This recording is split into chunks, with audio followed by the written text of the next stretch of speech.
بسم اللہ الرحمن الرحیم. سورہ کہف تفسیر کنٹینیوڈ.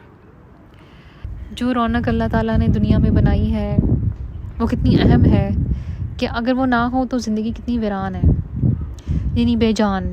آپ اس چیز کو یا اس کانسیپٹ کو، اس ریلم کو بے جان کہہ سکتے ہیں، جس میں یہ ساری خوبصورت روحیں جو ہیں اسپریچولی انٹرفیئر نہیں کرتی آپ کی ڈیلی روٹین میں.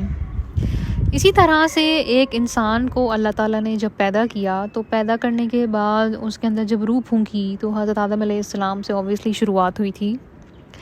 اور کچھ جگہوں پہ، کچھ اگر ہم انٹرنیٹ پہ سرچ کریں تو وہ لوگ حضرت آدم علیہ السلام سے پہلے بھی ایسی کچھ چیزوں کو شیئر کرتے ہیں کہ شاید کوئی اور میسنجر بھی تھے جن کو اصل میں شاید اللہ تعالیٰ نے انٹروڈیوس کرایا تھا، اور شاید نسل اسی وجہ سے آگے بڑھی تھی بیکاز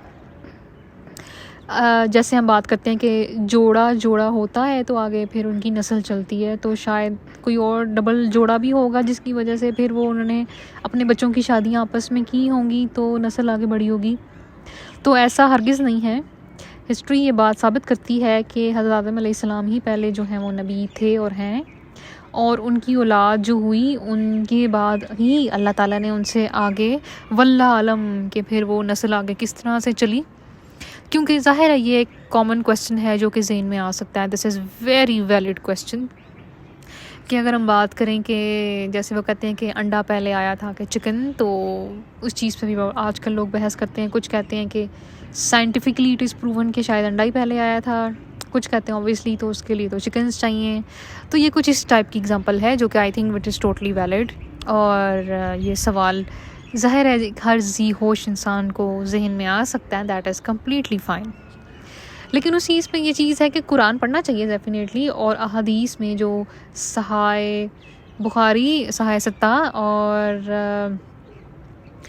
فی الحال تو یہ 2 اوتھینٹک بکس ہیں اور اہل سنت والجماعت کی طرف سے. لیکن اہل سنت کا ہرگز یہ مطلب نہیں ہے کہ وہ باقی فرقہ جو ہیں وہ اس کو اڈاپٹ نہیں کر سکتے. فرقہ کا مطلب جسٹ ایک گروپ ہے. گروپ کا مطلب ہوتا ہے جیسے آج کل ڈیلی لائف میں بھی آپ کے ڈفرینٹ فرینڈز ہوتے ہیں، آپ کی ڈفرینٹ فیملیز ہوتی ہیں، اور آپ ہر ایک چیز میں ہر ایک کو شامل جو ہے وہ ایسا نہیں ہے کہ کرنا نہیں چاہتے. کچھ لوگ جو ہیں وہ انٹینشنلی کرنا بھی نہیں چاہتے، لیکن یہ کہ اس چیز میں صرف یہ آتی ہے کہ ورائٹی ہے، ویریشنز ہیں. لیکن ان ویریشنز کا مطلب ہرگز یہ نہیں ہے کہ یہ سیکولر بیسڈ پہ کسی کو قتل کیا جائے. یہ تو ایک خوبصورتی تھی جو کہ آئی تھنک جس طرح سے بھی ڈیولپ ہوئی اگر ہسٹری کو دیکھا جائے کہ ٹھیک ہے ان چیزوں کو انٹرمکس اگر نہیں بھی کرنا یا کرنا ہے تو یہ that is very personal choice. اور اس چیز میں کسی کو قتل کرنا یا کسی کو مار دینا اور ان روحوں کا حساب کتاب اپنے ہاتھوں میں لے لینا، یہ انتہائی شرک کی کیٹیگری میں آتا ہے، اور اللہ تعالیٰ اس چیز کی بخشش نہیں کرتا جس میں یہ ہو کہ آپ کسی کو ناجائز قتل کرتے ہیں. کیونکہ کسی کی روح قبض کرنے کا جو فیصلہ ہے وہ اللہ رب العزت کرتے ہیں. اللہ رب العزت اس چیز کا فیصلہ کرتے ہیں کہ میں نے کب کس کی روح جو ہے وہ قبض کرنی ہے ان سے. اگر تو وہی بات ہے ہم یہ کہیں کہ حضرت موسیٰ علیہ السلام کی طرح آپ کا رابطہ اللہ تعالیٰ سے ڈائریکٹ ہے، تو پھر آپ اگر اجازت لے کے کچھ ایسا کام کرتے ہیں تو پھر تو وہ چیز سمجھ آتی ہے. لیکن اگر ایسا نہیں ہے تو پھر تو وہی کہ میں اس کو مار دوں، اس کو مار دوں، یہ کہیں آگے جا کے فساد نہ کرے. اور اس کے جو ہے وہ یہ تھا کہ شاید یہ پتہ نہیں کافر ہے، کافروں کی کیٹیگری سے ہے.